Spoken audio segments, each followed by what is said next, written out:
salmo que nos ha inspirado y nos ha ayudado a no dudar, a no desconfiar, a no tener nervios, angustia, preocupación. Y es que la palabra de Dios, toda la palabra de Dios, pero especialmente este salmo del cual quiero hablar una vez más en esta tarde, es un salmo que inspira confianza, ¿sí o no? Es un salmo que inspira esa seguridad que todos tenemos depositada en nuestro Dios y que sabemos que no es una fe ciega, no es una fe vana, sino más bien todo lo contrario. Es increíble si ustedes, por ejemplo, se meten en internet y ponen, por ejemplo, la palabra talismán o amuleto, la cantidad de cosas a las cuales la gente se agarra, se cuelgan en el cuello, ponen detrás de las puertas de sus casas, en el coche o donde sea, para sentirse protegidos y para sentirse seguros. Me acuerdo que hace años había taxistas aquí en la ciudad de Santa Cruz de Tenerife que ponían una herradura en la parte de delante del coche, porque siempre se ha creído, no sé por qué, que las herraduras eran como señal de buena suerte. Otras personas llevaban un lacito rojo o llevaban un montón de dientes de ajo en el bolsillo, o incluso algunos que se llamaban o se llaman cristianos se ponían en los cuellos, colgando en sus cuellos cruces, creyendo que ese símbolo, con una connotación religiosa, les iba a proteger de los malos espíritus, del mal de ojo o de cualquier cosa que te hicieran en un momento determinado. Y en la Biblia no encontramos en ninguna parte que el pueblo de Dios necesite ningún tipo de amuleto. Nosotros no tenemos que recurrir a ningún tipo de amuleto, a ningún tipo de protección para que nos cuide, para que espante a los malos espíritus, las malas energías, porque nosotros estamos protegidos 24 horas al día por la mano de nuestro Dios. ¿Cuántos dicen amén? Así que nosotros no tenemos que ser personas supersticiosas, no tenemos que tenerle miedo a nada ni a nadie, porque el Señor es nuestra mayor protección frente a lo que conocemos y frente a lo que ignoramos. Ahora bien, el Salmo 91 realmente es un salmo mesiánico. Es un salmo que tiene que ver con la vida del Mesías. No se sabe exactamente quién lo escribió, pero la mayoría de los comentaristas dicen que pudo ser Moisés. Moisés es un hombre que tuvo una comunión con el Señor tremenda, una persona que pasó muchísimas semanas en oración y en ayuno delante de la presencia del Señor. La Biblia dice que una ocasión subió 40 días, en otra ocasión subió otros 40 días en oración y en ayuno. Y el Salmo describe a un hombre que conoce a Dios. De hecho, si ustedes se fijan bien, en los dos primeros versículos se mencionan 4 nombres diferentes de Dios. Y no cualquier persona de esa época conocía los nombres de Dios. Pero no solamente el nombre, sino lo que significan esos nombres y por qué a Dios se le llama con esos nombres. Por ejemplo, en el versículo 1 se le llama el Altísimo. En hebreo el nombre Altísimo es Elión. El segundo nombre que aparece es muy conocido, pero generalmente se traduce como el Todopoderoso, pero realmente la traducción más exacta sería el Todo Suficiente, el que no necesita de nada ni de nadie para ser Dios o para hacer lo que quiere hacer como Dios, y es Shaddai. Ese nombre es tan conocido y tan popular en el pueblo de Israel que cuando ponen esa famosa mezuzá con los versículos dentro en la puerta de las casas, en esa cajita, en esa mezuzá, aparece una letra Shin, que es la primera, como ustedes pueden comprobar, del nombre Shaddai. Y aparece ese nombre en el primer versículo. Moraré bajo la sombra del Omnipotente. En el versículo 2 aparece el tetragramatón, el nombre de 4 letras que se traduce en la Reina Valera por Jehová. En otras Biblias se traduce como Yahvé, y son esas 4 letras, empezando de derecha a izquierda, Yod, Hei, Bat, Hei. Y el último nombre que se menciona en el versículo 2 es mi Dios en quien confiaré, Elohai. Así que en esos 4 nombres, Elión, Shaddai, ahí lo traducen por Jehová, y Elohai, el autor del Salmo 91 está describiendo la confianza que tiene en ese Dios, que para él no es un Dios desconocido. Para él es un Dios muy conocido hasta el punto que él lo llama mi Dios. No en plan genérico, sino que ese Dios todopoderoso, ese Dios altísimo, ese Dios eterno, inefable, ese Dios es el Dios personal de él. Ahora bien, a lo largo del Salmo vemos que Dios es nuestro refugio. Cuando el pueblo de Israel iba a entrar a la tierra prometida, el Señor le dijo a Moisés que escribiera en la ley algo que nos llama la atención, y es que a lo largo y ancho del país, de todo Canaán, tenían que escoger lugares, pequeñas ciudades, que se conocían con el nombre de ciudades de refugio. ¿Y para qué eran esas ciudades? En esas ciudades vivía gente, lógicamente, pero eran ciudades que estaban repartidas por todo el país para que en el caso de que una persona matara a otra sin querer, imagínense que estaba construyendo su casa y pasaba alguien por abajo y de repente le caía una viga de madera, un bloque en la cabeza y lo mataba. Fue sin querer, no fue con premeditación, con alevosía, sino fue un acto sin deseo de matarlo. Hasta que se demostrara que la persona era inocente, tenía que huir lo antes posible y meterse en una de estas ciudades llamadas ciudades de refugio.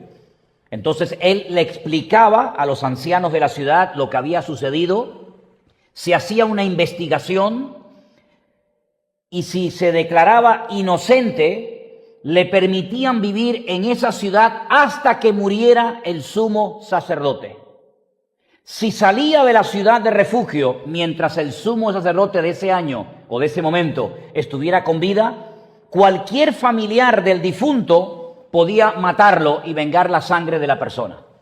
Así que las ciudades de refugio daban eso, refugio, protección y seguridad mientras estuvieras dentro de la ciudad. En el momento en el que salieras, eras vulnerable y corrías serio peligro de morir muerto, asesinado por un familiar del difunto.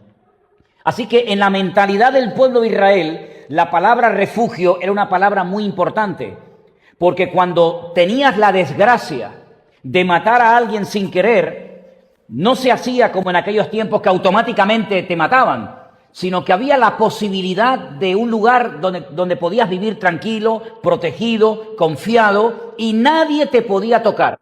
Nadie te podía meter en la cárcel, nadie te podía condenar, porque estabas viviendo en la ciudad de refugio. Y la Biblia dice en el Salmo 91 que nuestro Dios es nuestro refugio constante y permanentemente. Amén, hermanos. En el Salmo 91 además encontramos que Dios es nuestro baluarte. La palabra baluarte la emplea el apóstol Pablo en una de las cartas que le escribe a Timoteo, cuando habla acerca de la iglesia. Quiero recordarles que una vez hablamos de un versículo que literalmente dice que la iglesia es columna y baluarte de la verdad. Un baluarte era una fortificación en forma pentagonal, lo más parecido, lo que podemos en este momento ver en el mundo, que nos demuestra cómo era un baluarte, es el famoso Pentágono, que está en los Estados Unidos, en el estado de Washington, ¿verdad? Allí en Nueva York. Allí hay una construcción en forma de pentágono, y eso es lo que se llamaba un baluarte en la época del Imperio Romano. Ahí vivían los soldados romanos, ahí se protegían, ahí se resguardaban, y era un lugar de seguridad. Y la Biblia dice que la iglesia es un lugar de seguridad, de protección, es un baluarte para el pecador que viene buscando auxilio y ayuda y socorro en la casa de Dios, en la iglesia del Señor Jesús. Bueno, pues en el Antiguo Testamento el Señor se compara con un edificio que protege, es un baluarte, es una protección en momentos de crisis o en momentos de necesidad. La Biblia compara a Dios con un escudo, y tal vez un escudo hoy en día, pues de poco sirva o prácticamente de nada, pero en aquellos tiempos un escudo te podía salvar la vida. Prueba de ello, era tan importante un escudo que cuando el apóstol Pablo le escribe la carta a los hermanos de la iglesia de Éfeso, en el capítulo 6, cuando él describe la armadura del cristiano, ¿se acuerdan? Él dice, y sobre todo, tomad el escudo de la fe con el que podáis apagar todos los dardos de fuego del maligno. Podías tener una buena espada, una buena jabalina, un buen arco y una buena flecha, un buen casco, pero si no tenías un escudo, podías morir porque no tenías nada para poder protegerte de los ataques del enemigo. Y la Biblia nos enseña que Dios es nuestro escudo. Ahora, la palabra que también aparece en el Salmo 91 es adarga.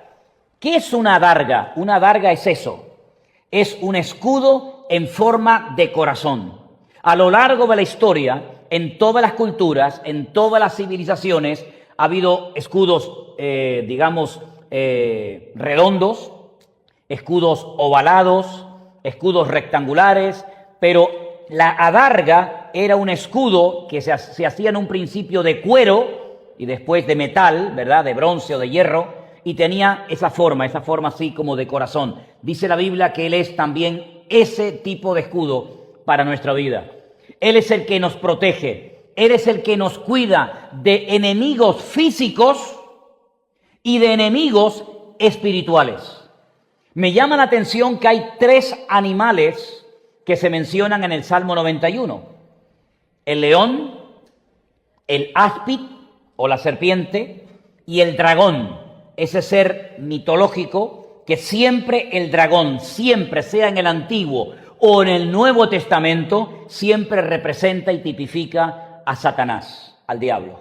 La Biblia dice que aunque tengamos enemigos que pueden ser como el león, como la serpiente o como el dragón, el Señor ha prometido protegernos 24 horas al día. Por eso, el Salmo 91, si tienes ataques de angustia, ataques de ansiedad, nervios, miedo, temor, a lo que sea, no pares de leerlo todos los días. Cada vez que te venga un ataque de esta índole, ponte a leer el Salmo 91 y te aseguro que es el mejor antídoto en contra de todas estas historias que en un momento determinado cualquiera de nosotros puede ser atacado de esta manera. Amén, hermanos. Ahora bien, en el Salmo 91, en el versículo 11, curiosamente es un versículo que Satanás en el desierto le citó al Señor Jesucristo. Cuando le dice, súbete al pináculo del templo, a lo más alto. Se calcula que el pináculo del templo tenía desde la punta hasta el suelo más de 100 metros de altura. Y le dice, súbete a lo alto del pináculo del templo, tírate abajo, no te va a pasar nada, y le dice, pues a sus ángeles mandará acerca de ti que te guarden en todos tus caminos para que tu pie no tropiece en piedra. Una mala utilización de la palabra de Dios para hacer caer en tentación al Señor Jesucristo y hacer algo innecesario, hacer algo ridículo que no tiene ningún sentido, que se suba a lo alto de un edificio y se tire abajo para demostrar que la Biblia nos enseña que no podemos tentar a Dios, no debemos tentar a Dios. Y esto era un disparate, pero Satanás se mueve en lo absurdo, en lo ridículo, en lo disparatado, cuando la Biblia dice que Dios es nuestro culto racional. No perdemos el raciocinio, pero Satanás te lleva a hacer cosas ridículas, a hacer cosas absurdas, y todo aquello que no es racional no viene de parte de nuestro Dios. Ahora pueden ustedes discernir muchos de los disparates que se hacen y se dicen y se enseñan en las congregaciones, que no tienen nada que ver con el sentido común, ni tienen nada que ver con lo racional, ni tienen nada que ver con el orden, sino con auténticos disparates, con auténticas locuras, que en vez de darle gloria a Dios, lo que hacen es abrir la puerta al enemigo y se creen encima que es el gran mover del Espíritu Santo de Dios. Increíble. Ahora bien, leyendo el versículo en original, en el versículo 11, la palabra ángeles aparece en plural, en el hebreo no. En hebreo no dice malachim, sino que en hebreo dice malahai. Y esa palabra se puede traducir de la siguiente manera. Mi ángel, malach es ángel o enviado. Cuando alguna palabra hebrea termina en i, que sería la letra pequeñita, la yod, es pertenencia. Malach, malahai, mi ángel o mi enviado. Escuchen esta explicación que me parece muy interesante. En Jerusalén, todavía hasta el día de hoy, se pueden visitar dos estanques. Los dos, en los tiempos de Cristo, estaban dentro de la ciudad vieja, dentro de las murallas, que eran mucho más grandes que las que existen hoy en día, que son del siglo XV, mandadas a construir por Sulimán I. Las murallas de los tiempos de Cristo abarcaban la parte de abajo, parte del torrente de Cedrón, y entonces el estanque de Siloé estaba dentro de la ciudad, pero hoy en día está afuera, en un barrio árabe. El único estanque que está dentro de la ciudad vieja de Jerusalén es el famoso estanque de Betesda, que entrando por la Puerta de los Leones la tienes ahí enseguidita. El Señor Jesucristo un día hizo un milagro en el estanque de Betesda a un paralítico que hacía 38 años que estaba esperando el supuesto movimiento del agua, porque decían que un ángel venía de vez en cuando y descendía. Y cuando movía el agua, el primero que se zambullía quedaba sanado, ya el segundo era demasiado tarde. Así llevaba este hombre 38 años esperando algo que nunca había ocurrido. No hay ni un solo ejemplo en la Biblia, ni fuera de la Biblia, que confirme que este relato era verídico. Simplemente era una leyenda que se había transmitido y la gente, como veía la corrupción moral y espiritual del templo de Jerusalén, se iban al estanque de Betesda a esperar el movimiento del agua y, por cierto, nunca se movía el agua. Nunca descendía ningún ángel. Pero el Señor Jesucristo, el enviado del Padre, el malaj, el enviado por el Padre, por Dios, entra un día al estanque de Betesda y sana a un paralítico y lo sanó instantáneamente. Pero otro día, caminando por las calles de Jerusalén, en Juan capítulo 9, dice que sus discípulos vieron a un hombre y cuando lo vieron le hacen una pregunta inmediatamente al Señor. Y la pregunta es: Señor, ¿quién pecó? ¿Este o sus padres, es decir, sus antepasados, para que este hombre naciera ciego, con las cuencas de los ojos totalmente vacías? El Señor Jesucristo dice: ni él ni sus padres, sino que esta persona nació así para que hoy la gloria de Dios se manifieste en él. Lo que para algunos es una maldición de herencia, de padres a hijos, para Cristo era una oportunidad para ser glorificado y demostrar el poder de Dios. ¡Qué ignorancia tan grande! Siempre echándole la culpa a la persona o echándole la culpa a los antepasados, cuando a veces ocurren cosas en la vida que no son cuestiones de maldición, sino son oportunidades para Dios manifestar su poder y su gloria y demostrar que a Él no lo limita nada ni nadie. Unta barro en sus ojos y lo manda a que se lave en el estanque de Siloé. ¿Y qué significa Siloé? El enviado, el malahai. Y cuando él va al enviado y se lava con aquellas aguas cristalinas del estanque de Siloé, recobra la vista y vuelve, y todos conocemos el resto de la historia, y aquella frase famosa de este hombre que dice: antes era ciego, mas ahora veo. Es que el que te sanó es pecador. Dice: si es pecador, no lo sé. Lo que sé es que yo antes no veía y ahora veo. Y nunca se ha oído que ningún pecador le abra la vista a los ciegos. Y entonces cuando los judíos se enfadan con él, porque le dicen: ¿nos vas tú a hablar a nosotros? Y tienen que traer a sus padres, etcétera, etcétera. Qué interesante notar que en este salmo, en el versículo 11, al que Dios va a mandar para cuidar nuestra vida, no es a un grupo de ángeles, que estaría muy bien si el Señor mandara un grupo de ángeles para que nos tuvieran protegidos y custodiados durante todo el resto de nuestra vida. Pero es mejor lo que el Señor va a hacer. Él envió a su Hijo unigénito al mundo.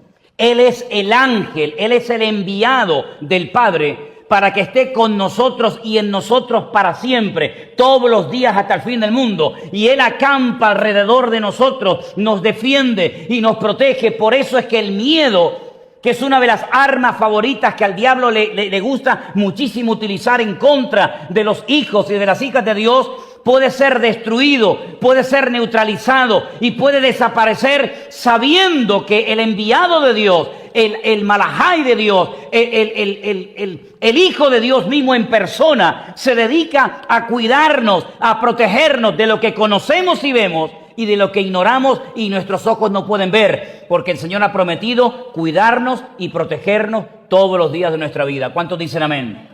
Por eso podemos dormir con la luz apagada. Y por eso no tenemos que tener miedo de que alguien se haya metido debajo de la cama. Qué casualidad con todas las camas que hay en el mundo que siempre se meten debajo de la tuya. Hay millones de camas, pero siempre está el malo, el hombre del coco, el del saco, siempre está debajo de la tuya. Mira que hay camas en el mundo, ¿eh?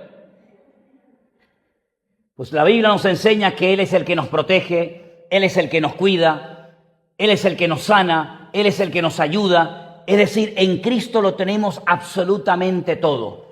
Ahora, fíjate qué curioso. En este capítulo dice que bajo su sombra podemos estar tranquilos.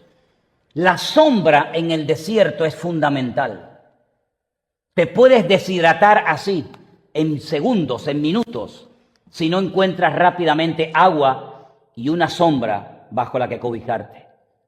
Cuando vamos al desierto de Judea, me gusta llevar a los hermanos a un lugar donde hay un solo árbol en medio del desierto. No hay más. Yo lo llamo a ese árbol mi amigo Sansón. Siempre está verde, todo alrededor está seco, un calor terrible. Pero cuando te vas acercando al árbol salen cientos y cientos de pajaritos que se meten ahí bajo la sombra de ese pobre árbol para protegerse del calor del día. Y por la tarde, los pastores que están de paso ponen un ratito a sus ovejas o a sus cabras debajo del árbol para que se refresquen un poco antes de emprender el viaje de vuelta al aprisco, al redil, donde tienen que pasar la noche. En el desierto dice la Biblia que el Señor era una sombra para su pueblo. Ahora, no estamos hablando de una docena de personas. No estamos hablando de un pequeño grupo de personas que con unos paraguas se podían proteger del calor abrasador del desierto. Estamos hablando de una multitud de miles, de millones de personas. Y dice la Biblia que durante el día el Señor era sombra para que su pueblo estuviera protegido, como un paraguas gigante que protegía a toda la nación. Pero todo el mundo sabe que durante la noche en el desierto hay muchísimo frío.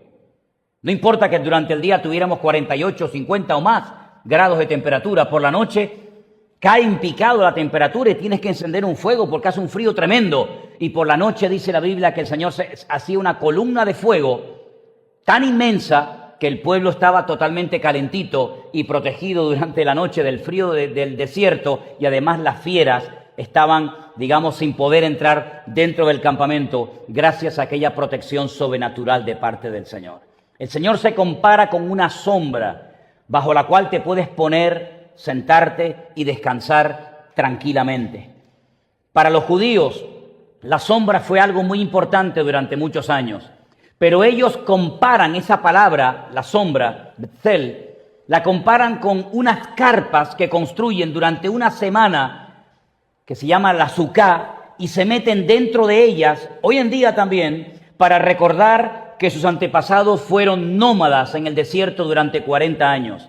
Y curiosamente hacen como un juego ahí numérico de números y de letras, porque la palabra Sukkah en hebreo, el valor numérico es 91, y 91 es el salmo que leemos cuando estamos cansados, cuando estamos nerviosos, cuando estamos angustiados. Leemos el Salmo 91 y inmediatamente fluye la paz del Señor, inunda toda la casa, todos los rincones de nuestra vida, espíritu, alma y cuerpo. Y repito, es como un bálsamo, es como cuando tienes un dolor terrible de cabeza, que te dan un sobrecito de algo, te dan una pastilla y al rato ves que se va y se fue el dolor de cabeza o de muela o de oído o de lo que sea. Cuando tengas miedo, cuando no puedas dormir, cuando estés preocupado, cuando estés nervioso, cuando tengas demasiadas pulsaciones, cuando no sabes si dormir o levantarte, no sabes si venir a la iglesia o taparte hasta aquí y que no te vea nadie, no sabes si vestirte o desnudarte, si comer o llorar, si reír. Cuando no sepas qué hacer, te agarras el Salmo 91 y te pones a leerlo en alta voz y comienzas a decir: el que habita al abrigo del Altísimo morará bajo la sombra del Omnipotente. Y comienzas una vez y otra vez y otra vez, y te va a entrar una paz que al día siguiente algún familiar tuyo va a creer que te moriste de lo profundo que duermes, hasta roncas como un niño de meses. ¿Lo van a hacer? ¿Lo van a hacer? Funciona, ¿eh? Te digo sinceramente que funciona. Es un antídoto contra la angustia perfecto. Ahora bien, en el Salmo 91, versículo 14, dice: por cuanto en mí ha puesto su amor, yo también lo libraré, le pondré en alto por cuanto ha conocido mi nombre. No dice solamente que sabe mi nombre, sino que ha conocido mi nombre. Si ustedes prestaron atención a la lectura que se leyó en esta tarde, vayamos a Juan capítulo 17, dice en el versículo 6 algo muy interesante. El Señor Jesucristo, hablando con sus discípulos, les dice a ellos: he manifestado tu nombre a los hombres que en el mundo me diste. He manifestado tu nombre. Si no ha quedado oculto en este tiempo que yo he estado con ellos, yo he manifestado tu nombre. En el versículo 12, cuando estaba con ellos en el mundo, yo los guardaba en tu nombre. Y en el versículo 26 dice: y les he dado a conocer tu nombre. El Salmo 91 está lleno de promesas tremendas y muchas fluyen a raíz del conocimiento del nombre de Dios, de la esencia, de la naturaleza de Dios.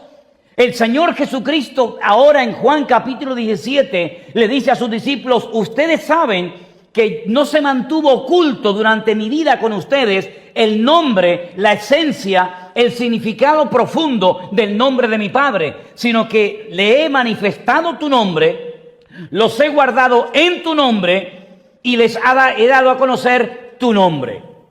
En la época del Señor Jesucristo nadie se atrevía a pronunciar el nombre de Dios. No el primer nombre que vimos, el León, el Altísimo, o el Shaddai, todo suficiente, o Elohai, mi Dios, sino ese tercer nombre que en las Reinas Valera aparecen como Jehová o Yahvé en otras versiones. Esas 4 letras consonantes, ninguna vocal, nombre impronunciable, que solamente una vez al año, escuchen bien, solamente una vez al año, el sumo sacerdote, aquel que iba con aquellas vestiduras, ¿verdad?, con piedras preciosas y todo aquello, cuando salía del lugar santísimo, después de haber presentado el sacrificio por toda la nación, salía y con sus manos levantadas hacía la famosa bendición sacerdotal. El Señor te bendiga y te guarde y haga resplandecer su rostro sobre ti. Esa oración que ya conocéis, esa bendición. Y ese día, esa persona, solamente una vez al año, se atrevía a pronunciar el nombre de Dios. No fue hasta el siglo X después de Cristo, escuchen esto, no fue hasta el siglo X después de Cristo que se comenzaron a poner vocales, rayitas y puntos debajo o encima de las letras para que la gente comenzara a pronunciar el nombre de Dios. Y la primera letra que le pusieron para que suene ya, la primera letra, para que suene sílaba ya, fue tomada de la primera letra del nombre Adonai.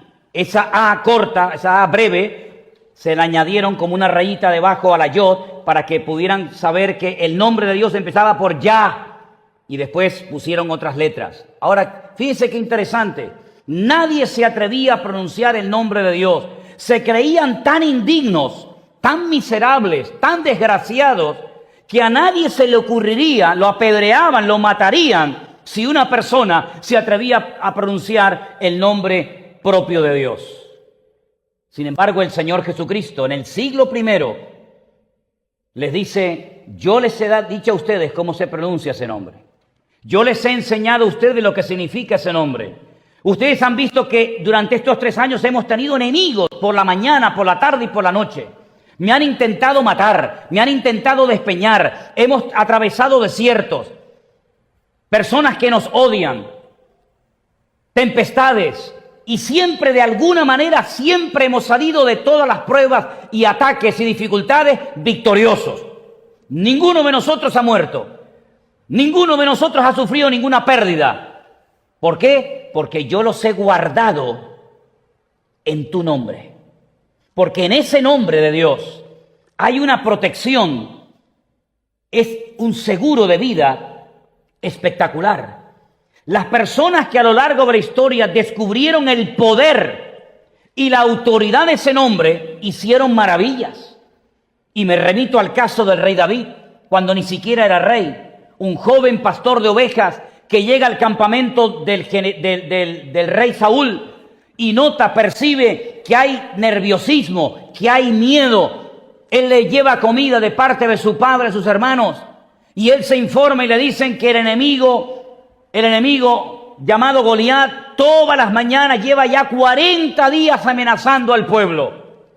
Y tiene al pueblo atemorizado. Ha sido un bombardeo día tras día, semana tras semana, que el pueblo ya ni se mueve. Sin embargo, David, que tiene un espíritu diferente, una confianza, una fe diferente, él dice: yo hoy le voy a cortar la cabeza a ese enemigo, y las aves del cielo y las bestias de la tierra hoy comerán sus carnes, y todo Israel sabrá que en el nombre de nuestro Dios hay poder y autoridad. Y él fue no con ejércitos, no con jabalina, sino él fue en el nombre de su Dios. Y en ese nombre derrotó al gigante Goliat. Y fue en el nombre de Dios que Elías hizo descender fuego del cielo y avergonzó el culto a Baal. Y es en el nombre del Señor Jesucristo, que es el nombre sobre todo nombre, que toda rodilla se doblará y toda lengua confesará que Dios es el Señor, para gloria de Dios Padre. ¿Cuántos dicen amén? Por lo tanto, el nombre que Dios nos ha dado es para usarlo. No tenemos que tener ningún miedo. Al contrario, de utilizar para la gloria del Señor su nombre. Es más, el Señor Jesucristo dijo: para que mi Padre sea glorificado, pidan lo que quieran en mi nombre, y de esa manera mi Padre va a ser glorificado. A veces parece como que tenemos que pedir que alguien, digamos, que nos apoye, o tener un nombre de alguien que nos respalde. Hermano, el mejor respaldo, el mejor aval que tenemos en esta vida para hacer cualquier cosa para su gloria y honra es el nombre de nuestro Dios. Y en ese nombre hay poder, y en ese nombre hay autoridad. Él dijo el día que se despidió de sus discípulos: en mi nombre echaréis fuera demonios. Porque esos dragones, esas serpientes, esos leones, esos enemigos que no conocemos ni vemos, todos han sido derrotados y vencidos en el nombre de nuestro Señor Jesucristo. Por eso, mis queridos hermanos, el Salmo 91 es un salmo extraordinario. No es un amuleto, ¿verdad? No vamos a poner ahora la Biblia abierta por el Salmo 91 encima de la mesita de noche para que nos proteja durante la noche. No, eso es superstición. Así no es, eso no es correcto. O voy a abrir el Salmo 91 y me lo voy a poner así en mi pecho y me voy a quedar dormidito, y así el enemigo no me va a poder. No recurras a historias raras. Nos están escribiendo en estos días y llamando gente de muchas partes del mundo. Se ha puesto de moda el enterrar Biblias en ciertos y determinados lugares. ¡Qué sacrilegio enterrar Biblias! ¡Madre mía! Arrancar hojas de la Biblia, salmos, y ponerlas en ciertos y determinados lugares para santificar los lugares. Eso es brujería. Eso nunca lo hicieron los discípulos. Nosotros no tenemos que estar enterrando Biblias por los terrenos, ni por las casas, ni por ninguna parte. La palabra de Dios no se escribió para que la rompiéramos y para que la enterráramos bajo tierra. La palabra de Dios se escribió para que conociéramos la voluntad de Dios y para que predicáramos su palabra a todo el mundo. Pero es tan grande a veces la ignorancia, la locura, el disparate de la gente, creyendo que están haciendo algo nuevo, algo novedoso. No se dan cuenta de que es un insulto a la palabra de Dios enterrar la Biblia, arrancar hojas de la Biblia y meterlas en sitios, ¿verdad? Para santificar y para cuidar el lugar. Queridos hermanos, la mejor protección la tenemos dentro de nosotros. Él está dentro de nosotros, no lo vamos a perder nunca. Él ha prometido estar con nosotros porque somos el templo del Espíritu Santo de Dios todos los días, hasta el fin del mundo. No sabemos lo que va a pasar después del verano.